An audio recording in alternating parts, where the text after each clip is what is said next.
In this video, we are going to see how we can use the COUNTIF and AVERAGEIF formulas in Excel so that we can identify the number of transactions that are done for a particular region or for a particular project. So here we have already extracted the sales for this particular region, but if you want to count the number of transactions in the data, it's very simple.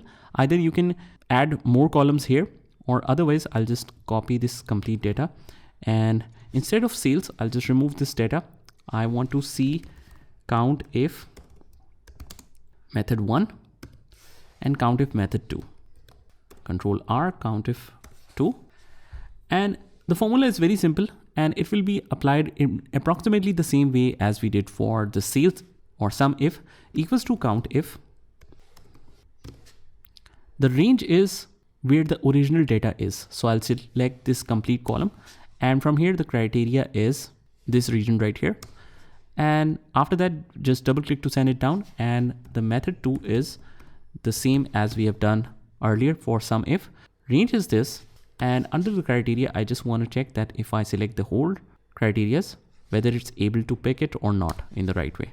So click yes, and it's still able to pick the relevant parallel criteria. Similarly, if I want to extract the average function, I'll just write here average if 1 and average if 2. Delete the data. Let's apply it again. Equals to average if. Range is the original data. Criteria is the one for which we want to select or extract the average. Average range is whatever we have in the sales.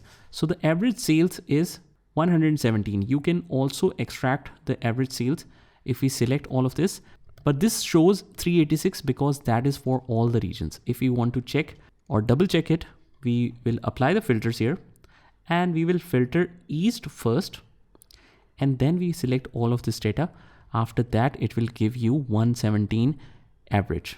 So that's how the AVERAGEIF formula is very effective, because otherwise you have to check it this way by applying different filters. And let's say if you have a lot of filters, it will take you a lot of time to extract or identify average for each.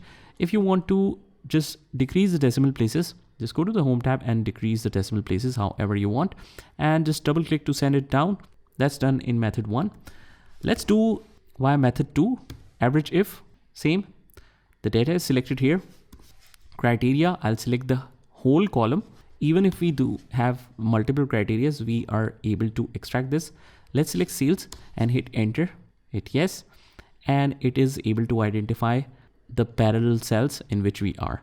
So just double click to send it down, and this is how you can work for COUNTIF and AVERAGEIF functions in Excel.